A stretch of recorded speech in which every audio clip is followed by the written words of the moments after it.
अस्सलाम वालेकुम जी वीवर। अय्यामुल ख़मीस 18 अगस्त 2022 नी पहली खबर शामिल करने हैं सऊदी अरब तो शहज़ादा मोहम्मद बिन सलमान ने बहुत ही खूबसूरत वीडियो है जिसने बारे कुछ आखना सही नहीं है। तुसी भी देखो तो सवाब हासिल करो।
जी दोस्तों, क्या हाल है? ठीक हो?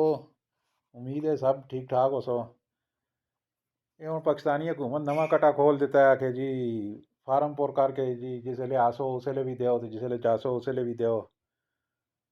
ये हूँ पता नहीं इंडिया नाल दुश्मनी या दोस्ती है वो इंडिया वाले तो सऊदी वाले वक्त पाया यार कि लाजमी पुलिस वेरीफिकेशन करा के तां वीज़ा लग सी।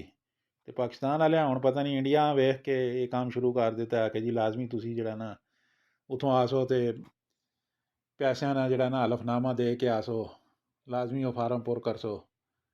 तो इतों जिसले जासो तां भी इस तरह ही जी फार्म पुर करके तां तुसां कस्टम जड़ा ना वो क्लीयर हो सी। वो तो इंडिया वाले तो सऊदी वाले वक्त पा दिता है ना कि यार वो पता नहीं मेरे ख्याल फिल्मा वेख वेख के उन्हें समझा यार ये सारे ही खतरनाक ने। तो उन्हें आख्या लाजमी जे अगर इंडिया ना कोई भी बंदा वीज़ा लवा सी लाजमी पुलिस वेरीफिकेशन करा सी। तो हम पाकिस्तान वाले पता नहीं इंडिया ने दोस्ती च कीता या दुश्मनी च कीता है तो अपना उन्हें नहीं पता यार कि उधरों इंडिया तो जहाज़ आने तो भर भर के दुबई भेजने जी।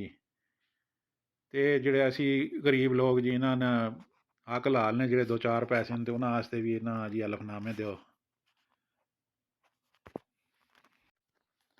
अगली खबर है जो आज़ाद तो जी एक बंदे पूछा है यार मैं स्कूल टीचर हाँ तो साल हो गया मेरा काम जोड़ा ना कफील रिन्यू नहीं कराना पाया तो मैं क्या करा।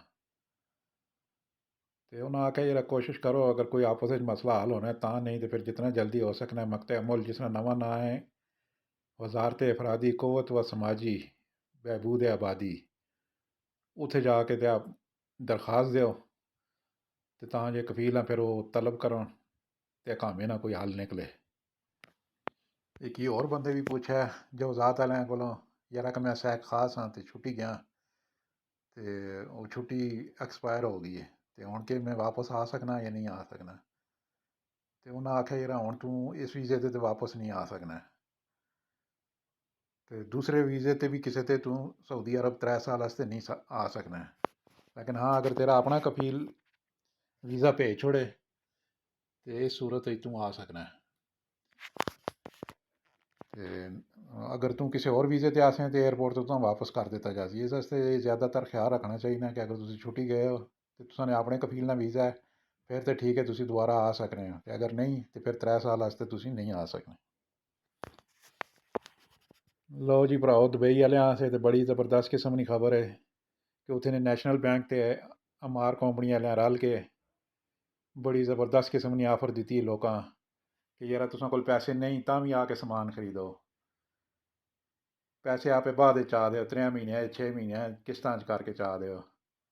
ये आफर उन्हें दी जी 16 अगस्त तो कहन के 23 सितंबर तक रहसी, तो जिस किसी भी कोई भी चीज़ चाहिए नहीं है तो तुसी जड़ा ना दुबई माल दुबई हिल माल तो दुबई मरीना माल तो अमार हाउसिंग कंपलैक्स ने जितने भी शॉपिंग सेंटर ने उतों जाके शॉपिंग करो, तो उतों खाओ पियो कुछ भी करो, तुसां कोई टेंशन नहीं जनाब, पैसे आपे बाद। फोन लवर वास्ते खुशखबरी है जी कि नवा गलैक्सी Z Flip 4 $1000 तुसां मिल जासी, तो गलैक्सी 5G फोल्ड होने वाला जोड़ा ठप्या हुआ ना $1800 जी शुरू किया ने।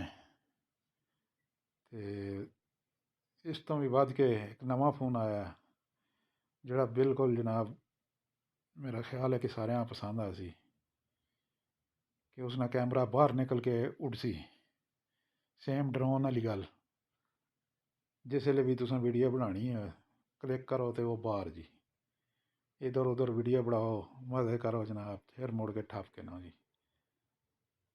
के ख्याल ने, मेरा ख्याल ये वाला ज़्यादा पसंद आ सी जो ड्रोन वाला। थैंक यू फॉर वाचिंग खबर TV। सऊदीया महकमा मौसमियात वालियां दी तरफों खबर है यार कि अजे तो कहन के अगों इतवारे तक ज़्यादातर इलाकों बारिश वो भी गरज चमक नाल, जिसकी वजह तो सैलाब भी आने का खतरा है। तो बारिशां ते खास कर ये असीर बाह निजरान जिजान मक्का मुकरमा मदीना मुनव्वरा आयल ते तबूक बारिशां का ज़्यादा इम्कान है। तो रियाज ते गसीम ते शर्किया बारिशां नाल सैलाब की सूरत हाल भी पैदा हो सकनी है। इस वास्ते बारिश पहले हल्की हो सी, उस तो बाद तेज़ हो जासी। इस वास्ते दिफा मदनी वाले आख्या सऊदी शहरियां भी तो गैर मुल्कियां भी कि यार इस तरह दी जाइयां तो ना जाओ जिथे बारिशां की वजह तो पानी ज़्यादा जाना है या जिथे पानी ज़्यादा कट्ठा होना है, या ये जो रोडां ते जिथे पानिया की स्पीड उतों पानी गुजरना हो तो पानिया की स्पीड ज़्यादा होनी है, तो इन्होंने चीज़ों को बचो, एहतियात करो।